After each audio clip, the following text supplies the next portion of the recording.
I know. It's one of the most debated topics in our industry, underquoting. It affects buyers, it affects sellers, and it affects vendors.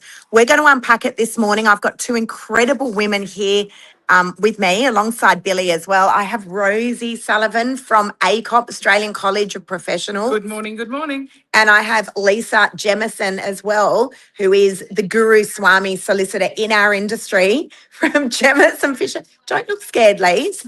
Billy, in fact, we have such special women here with us this morning that I don't think we're even going to do an intro. I think we should just roll into it. This is a massive, massive topic.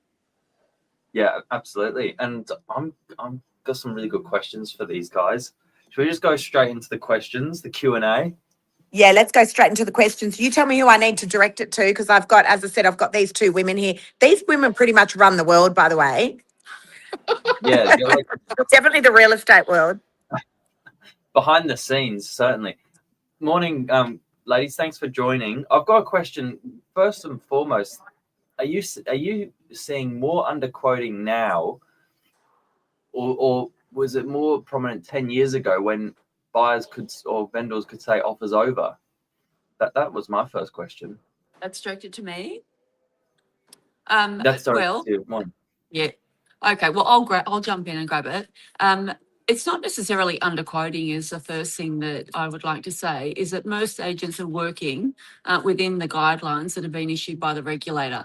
And there is a view that the guidelines are quite loose, and then the agents follow what is provided. And to give you a really good example is that an agent can quote a guide within 10%, but there's no requirement for the agent when publishing an advertisement to put the top end of the guide.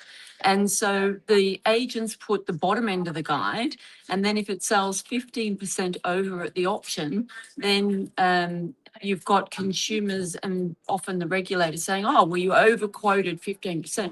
No, they're required to have a guide within 10%, and they're not required to put the high end of the guide on the advertisement. And I think that's one step that the regulator could take to say to the industry, it would make it a lot easier if you had to put the bottom and top end of a guide but they don't. And that causes a lot of problem. We had this debate with some media that was running some stories in relation to alleged underquoting, where they had provided a table and done a lot of work with what they perceived to be underquoting within the industry. And we had to say to them, it's not underquoting. The guide you're quoting is the bottom end of the 10% that agents are allowed. So you go from being, as I say, 25% over to 15% over, and they had to correct that. So I think that's a big problem. The other thing that is relevant is in Queensland for auction properties, agents can't quote any guide. I was just going to say. And, save for the amount of money that's made in penalty notices to the industry, you've got to wonder in New South Wales why, if it's such a big problem here in the state, why the regulator doesn't adopt the Queensland model. And perhaps it has to do with how much money is made when agents are fined for allegations of underquoting. Interesting. We're just going to turn to Rosie for a moment. So Rosie runs the largest training college for real estate in the country, Australian College of Professionals. I'm keen to hear your take on it, Rosie, and what are the new legislations that have come in as well? I mean, we've had, underquoting as a point of legislation now for 9 years. So it's really, and agents understand it. I think the difference is that the difference between what the agents understand and what our vendors understand. So, agents are, as Lisa stated, following what is set down in the legislation, following what the regulator has stated is permissible in terms of giving a high and a low. It's about the agent's opinion. And there's that void. And I think we can all say, if we've ever sold a property as a vendor, we often have unrealistic views of what our property is worth. And when that happens, the agent is trying very, very hard based on other properties that are sold in the area in terms of they're saying this is what your property is worth. The vendor thinks it's worth more. So, there is a belief out there that perhaps that they are underquoting. And that's a belief from the market. And the regulator is picking that up. And whereas the agent is actually doing the right thing. So if the agent is, talking to the vendor about this is my opinion of price based on reality and fact, and here are my comparables, and this is why they are comparables, not just picking properties out of the air, but actually this is why they are comparable properties, that's got to educate the vendor. So, I mean, you've got to, agents need to bring their vendor along for the ride. Vendors need to say, I trust the professionalism of the agent that I am dealing with. So, and they need to ask the right questions. So, I mean, they are doing the right thing. And I think we're focusing on an issue that hasn't changed in 10 years, that it's been an issue. It's just been highlighted as a point of legislation that can be seen to be we're cleaning up the industry, but it's not. It's actually, just a regulation that is not prescriptive. If they're going to be prescriptive about it and fine agents, then it should be more prescriptive. And with some, as Lisa said, the high end, the low end of an agent's opinion, if we're going to sit on the 10%. So I think there's a whole load of, education to be done, not just of agents, but of vendors and buyers in terms of the reality of what is a property worth. And I mean, it's not an exact science. But why is it so misunderstood in our industry? Like, I feel like it's something that we're all having to use all day, every day, where as agents, we've got to give our opinion of price. And yet, it seems to be the one topic that people just don't seem to understand. And by people, I mean real estate agents. Why is that? Well, I think because it's a little bit loose, but I mean, agents are giving their opinion of price based on historical fact. They're giving it to a vendor who is tied up in emotion. So that difference between some historical fact and what the market is doing now and where they think the market is going and what changes are happening in, with legislation in a whole range of different areas, from first home buyers to superannuation funds, and then they're dealing with the fact and having to deal with that. And your vendors and your buyers are purchasing and selling on emotion. So Okay. So the other question I've got, Lisa, and this is for you, is there have been times where I've gone onto realestate.com myself and I've seen listings on there. Let's as an example, it's a 2-bedroom apartment. It's in DY. I look at that and think, God, that's at least a 1.4 to 1.5 property. And I see a guide on there of, as an example, at 1.2 million. And I think, surely that agent's going to get done for underquoting. I know that property is worth significantly more than that. Well, it depends. See, so we have to differentiate between a price that an agent gives a vendor when they go out and give a market appraisal and the criteria. And this goes back to regulation, the criteria as to how the agent forms their opinion, their subjective opinion.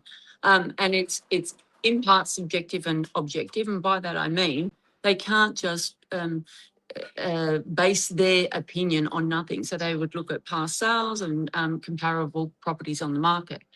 However, once you get past the listing stage, then the agent is required to review the price in an auction campaign.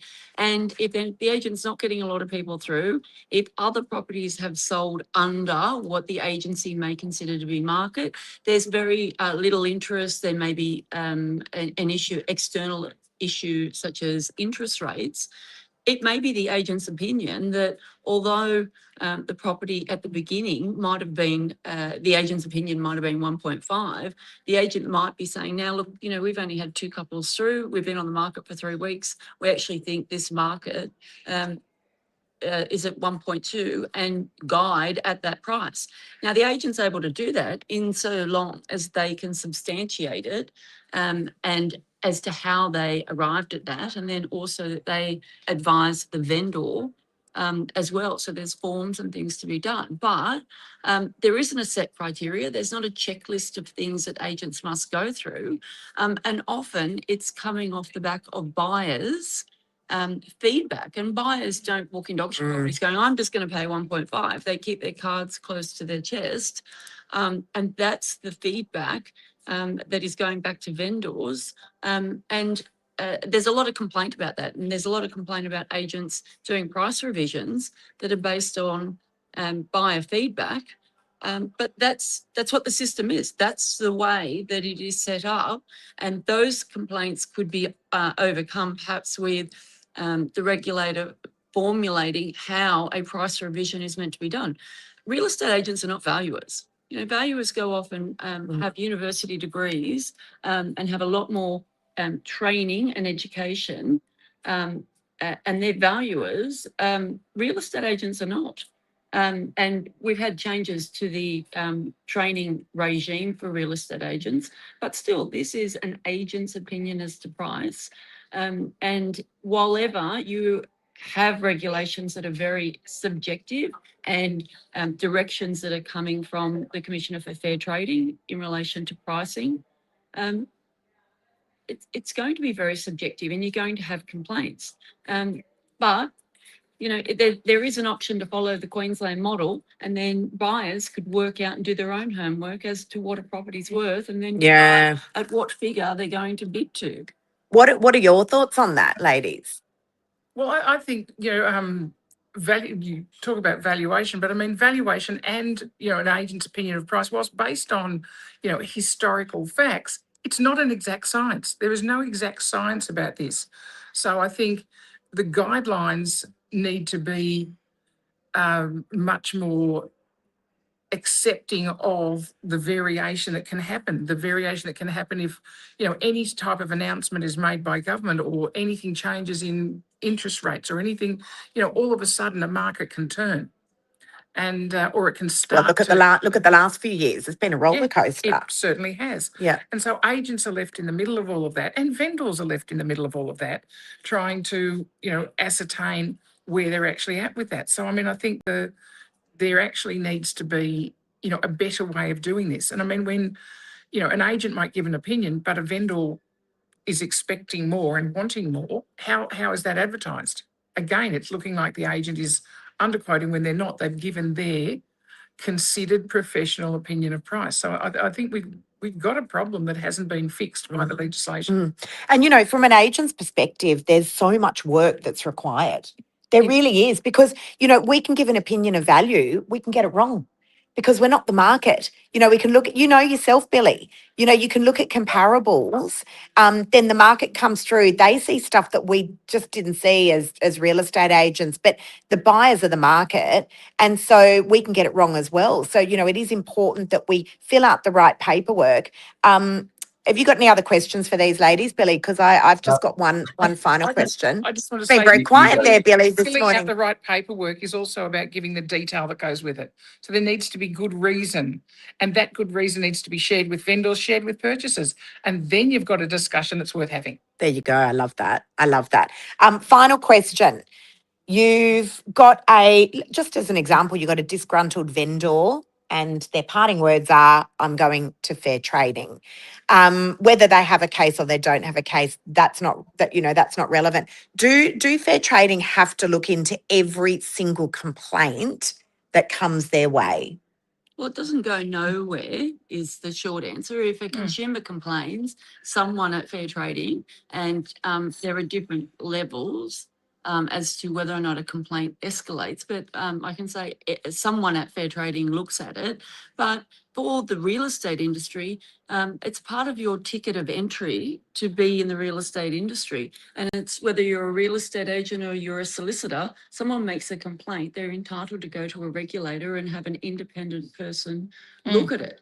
And there's remedy and recourse. So if the regulator makes a determination and the trader, so the real estate agent, doesn't like it, then there are rights of appeal, which are exercised quite often. That's not the end of it, but you know, as I say, it's part of the ticket of entry that if you're going to be in the real estate industry and someone is dissatisfied or unhappy or aggrieved with something that they've perceived has happened or rather has happened, then they can go to Fair Trading. That's okay. And if agents receive letters from fair trading, they should respond promptly and provide all the evidence, because it's my experience, most matters are resolved at a very entry level and no action is taken. Mark's just got a very important question as well that's just come up. Why do Greg, John and I not get invited on the mini conference? Who'd like to When? answer that? Oh, when? I think When? Did Greg, when did Greg, John and Mark get invited to the mini conference? Oh, look, we will table that at our next annual general Yeah, meeting. meeting. It'll have to be voted on, but unfortunately, we've had our meeting for this particular convention and that will be raised next And I mean, time. there is legislation where men are excluded from certain It's a- industry style Yes, forums for very good reason. that's right. And I don't think we need to go into those reasons, but No. a vote will be considered. Next year. There we go. I feel lucky to be Ladies, here. thank you so Both first. That includes you, Billy. That includes you. Mark said that's slack. All right, ladies, thank you so much. Really appreciate it. Absolute Lisa's pleasure. off to work. Rosie's off to Work. work. I was going to say play, but definitely work. And Right. I'm also off to work. Guys, thank you so much for joining us, Billy. Awesome as always. Thanks, guys. Great episode. Thanks, Not Billy. so happy, but